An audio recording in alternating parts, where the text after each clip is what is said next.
পুরুষালী হাতের স্পর্শে সুপ্রভা কিঞ্চিৎ কেঁপে ওঠে। অতর্কিত স্পর্শে তার আচ্ছন্ন মস্তিষ্কেও মৃদু বিদ্যুৎ খেলে যায়। সে চায় মাথা তুলে তাকাতে, কে তাকে এই অতল অন্ধকারে তলিয়ে যাওয়ার হাত থেকে বাঁচালো। কিন্তু চোখের পাতা দুটো যেন পাথরের মতো ভারী হয়ে আসে। তার সমস্ত তেজ শক্তি নিংড়ে দিয়ে এক নিদারুণ ক্লান্তি তাকে গ্রাস করে।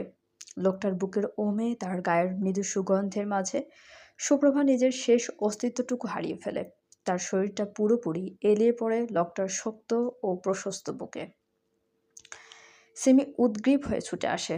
তার সামনে সুপ্রভাকে আঁকড়ে ধরে দাঁড়িয়ে রয়েছে অ্যাপ্রন পরা একজন তরুণ ডাক্তার। ধবধবে সাদা অ্যাপ্রনের ভেতর দিয়েও তার সুগঠিত শরীর বোঝা যাচ্ছে। গলায় স্টেথোস্কোপ ঝুলছে। এলোমেলো চুল, তীক্ষ্ণ দৃষ্টি আর চোয়ালের গড়ন তাকে সুদর্শন করে তুলেছে ভীষণ। ক্লান্তির ছাপ থাকলেও তার চেহারায় এক ধরনের অদ্ভুত সৌম্য ভাব মিশে আছে। আতঙ্কিত কণ্ঠে সিমি শুধাই, প্রভার কি হয়েছে ডক্টর? ডক্টর রাশ ভারী কণ্ঠে বলে, শি ইজ ফেন্টিং।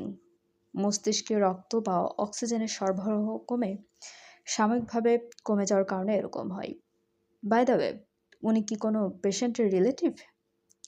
সিমি কোনো মতে নিজেকে সামনে নিয়ে বলে, হ্যাঁ ডক্টর, ওই যে ঢাকা ময়মনসিংহ হাইওয়েতে যে ছেলেটার অ্যাক্সিডেন্ট হয়েছে, ও তার বোন।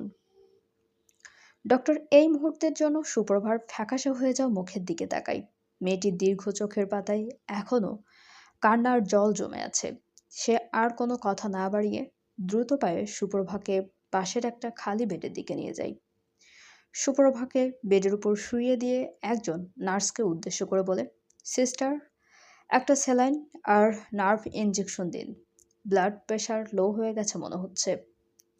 নার্স এগিয়ে এলে ডক্টর সুপ্রভার হাতের পালস চেক করে সিমি অবাক হয়ে লক্ষ্য করে সেই সুদর্শন ডক্টর কেবল ট্রিটমেন্টই করছে না, বরং অত্যন্ত যত্ন নিয়ে সুপ্রভার কপালে হাত রেখে তার অবস্থা বোঝার চেষ্টা করছে।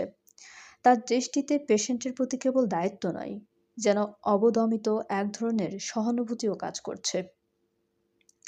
নার্স স্যালাইন চালু করে দিলে ডক্টর ধীর স্থির কণ্ঠে বলে, আপাতত দুশ্চিন্তার কিছু নেই। ও খুব বড় ধরনের শক খেয়েছে। কিছুক্ষণ রেস্ট নিলে জ্ঞান ফিরবে। আর সৌরভ ছেলেটাও আমাদের আন্ডারেই আছে। আমরা আমাদের বেস্ট ট্রাই করছি। ডক্টরের কোনো কথাই সিমির কর্ণগোচর হয় না। সে মুগ্ধ দৃষ্টিতে ডক্টরের দিকে তাকিয়ে থাকে। ডক্টর সিমির সামনে তুড়ি মেরে গম্ভীর গলায় বলে, কোথায় হারিয়ে গেলেন মিস? সিমি হকচকিয়ে যায়। থতমত খেয়ে বলে, আমি আমি সিমি সিমি শেখ। ডক্টর ঠোঁটের কোণায় হালকা হাসির রেখা ফুটে ওঠে। আমি ডক্টর আরিয়ান খান। প্রভাব একটু সুস্থ হলে আমি নিজে এসে একবার চেক করব। ডক্টর আরিয়ান বেরিয়ে যাওয়ার পরও সিমি দরজার দিকে তাকিয়ে পাথরের মতো দাঁড়িয়ে রইল। তার কানে এখনো সেই গম্ভীর মন্ত্র কণ্ঠস্বরটা বাজছে। কোথায় হারিয়ে গেলেন মিস? সিমি নিজের অজান্তেই একবার গালে হাত দেয়। তার মনে হয় লোকটার চোখের চাউনিতে এমন একটা সম্মোহন আছে যে কেউ চাইলেও নজর সরাতে পারবে না। সুপ্রভার জ্ঞান ফিরলেও সে নিজেকে হাসপাতালের ক্যাবিনে আবিষ্কার করে। ঝাপসা চোখে প্রথমেই তার নজর পড়ে শ্বেত শুভ্র সিলিংয়ের দিকে। মুহূর্তেই সৌরভের অ্যাক্সিডেন্টের কথা তার মনে পড়ে যায়। সে ছটফট করে উঠে বসতে চায়, কিন্তু পারে না। সিমি তার কাঁধ চেপে ধরে। সুপ্রভাব উদ্বিগ্ন হয়ে জিজ্ঞেস করে, আমার আমার ভাইয়া কোথায় সিমি? আমার ভাইয়া কোথায়? আমার ভাইয়া ঠিক আছে তো? সিমি সুপ্রভাকে আলতো করে শুইয়ে দেয়। তাকে সান্ত্বনা দিয়ে বলে, শান্ত হ প্রভা। ডক্টর আরিয়ান নিজে তোর ভাইয়াকে দেখছেন। তিনি বললেন সব ঠিক হয়ে যাবে। তুই একদম চিন্তা করিস না। সুপ্রভা সিলিংয়ের দিকে তাকিয়ে রইল। তার মনে পড়ে সেই শেষ মুহূর্তের কথা। সে যখন পড়ে যাচ্ছিল, কেউ একজন তাকে আগলে নিয়েছিল। সেই শক্ত বুকের স্পর্শ আর অচেনা সেই ঘ্রাণ। কে ছিল সে? সুপ্রভার চোখের সামনে আবছা একটা পুরুষ অবয়ব ভেসে ওঠে। ঠিক তখনই কেবিনের দরজা ঠেলে ভেতরে ঢুকে ডক্টর আরিয়ান। তার হাতে একটা ক্লিপবোর্ড। সুপ্রভাকে চোখ মেলতে দেখে তার ঠোঁটের কোণে আবারও সেই সূক্ষ্ম হাসির রেখা ফুটে ওঠে। সে এগিয়ে এসে সুপ্রভার চোখের মণি চেক করতে করতে বলে, জ্ঞান ফিরেছে তাহলে? আপনার ভাইয়া যেমন লড়াকো, আপনি দেখছি ততটাই ভঙ্গুর। এভাবে ভেঙে পড়লে তো চলবে না মিস সুপ্রভা। সুপ্রভা অবাক হয়ে ডক্টরের দিকে তাকায়। সুপ্রভা ক্ষীণ স্বরে বলে, আপনি কি আমাকে? আরিয়ান সুপ্রভার কথা শেষ করতে না দিয়ে মৃদু গলায় বলে, আমি আপনার ডক্টর। আর হ্যাঁ, আপনি যখন ফ্লোরে ফ্লোরে আছাড় খাওয়ার প্রস্তুতি নিচ্ছিলেন, তখন আমি আপনাকে ক্যাচ করেছি। থ্যাংক ইউ বলার দরকার নেই, ওটা আমার ডিউটির মধ্যেই পড়ে। আরিয়ানের সোজাসাপটা কথায় সুপ্রভা কিছুটা অপ্রস্তুত হয়ে যায়। আরিয়ান নার্সকে কিছু ইনস্ট্রাকশন দিয়ে সুপ্রভার দিকে তাকিয়ে বলে, আপনার ভাইয়ার জ্ঞান ফিরেছে, তবে এখনই দেখা করা যাবে না।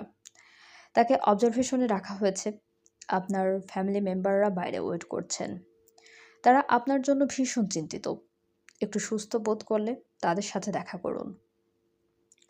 আরিয়ান যাওয়ার আগে সিমির দিকে এক পলক তাকায়। সিমি তখনও ঘোরের মধ্যে রয়েছে। আরিয়ানের প্রতিটি মুভমেন্ট তার চোখের পলক পড়তে দিচ্ছে না। ডক্টর কেবিন থেকে বেরিয়ে যেতেই সিমি সুপ্রভার হাত ধরে কেবিনের বাইরে নিয়ে আসে। করিডোরে পা রাখতেই সুপ্রভার বুকটা ধক করে ওঠে। আলিয়া বেগম করিডোরের এক কোণে জায়নামাজ পেতে বসে আছেন। তার চোখে জল। আর একটু দূরেই ঈশিতা চৌধুরী, রওনক চৌধুরী দাঁড়িয়ে আছেন। ঈশিতা চৌধুরীকে দেখা মাত্রই সুপ্রভা তাকে জড়িয়ে ধরে ডুকরে কেঁদে ওঠে। ঈশিতা চৌধুরী সুপ্রভার মাথায় হাত বুলিয়ে দেন। দরদ মাখা কণ্ঠে বলেন, কাঁদিস না মা, আল্লাহ বড় দয়ালু। সৌরভের অপারেশন ভালো হয়েছে। ডাক্তাররা বললেন ও এখন বিপদমুক্ত। সৌরভের কিছু হবে না মা, তুই শান্ত হ। সুপ্রভা ধরা গলায় বলে, কিভাবে শান্ত হব মা, কিভাবে? আমি যে অনেক বড় অপরাধ করেছি মা। আমার অপরাধের শাস্তি আমার ভাইটা পাচ্ছে। আজ আমার জন্যই ভাইয়ার এই অবস্থা। রওনক চৌধুরী পেছন থেকে অভিমানী গলায় বলেন, আমাদের বাড়িতে তোমার কিসের অভাব ছিল মা? আমরা তোমাকে নিজের মেয়ের থেকেও বেশি ভালোবেসেছি। কিন্তু তবু কেন তুমি আমাদেরকে ছেড়ে চলে গেলে? কিসের কমতি ছিল তোমার? বলো সুপ্রভা, কেন গেলে? কার জন্য গেলে? সুপ্রভা ঈশিতা চৌধুরীর বুক থেকে সরে এসে চোখের জল মুছে নেয়। মুহূর্তেই তার মুখও কঠিন হয়ে ওঠে। সে দাঁতে দাঁত চেপে কঠিন গলায় বলে, প্রফেসর শেখ সাদাত শাহরিয়ার। চলবে। গল্পটি আপনাদের কেমন লাগছে অবশ্যই আমাদেরকে কমেন্ট করে জানাতে ভুলবেন না, এবং আমাদের চ্যানেলটি সাবস্ক্রাইব করুন। গল্পটি ভালো লাগলে অবশ্যই লাইক, কমেন্ট এবং শেয়ার করতে ভুলবেন না, এবং অবশ্যই আমাকে জানাবেন আপনারা কি গল্পটি আমার কণ্ঠে শোনেন নাকি নিজেদের মতো নিজেরা পড়েন, মানে ভিডিও আকারে দেখে। প্লিজ আমাকে জানাবেন, আমি এটা জানতে চাই। এবং আমাদের চ্যানেলের সঙ্গে থাকার জন্য সবাইকে অনেক ধন্যবাদ।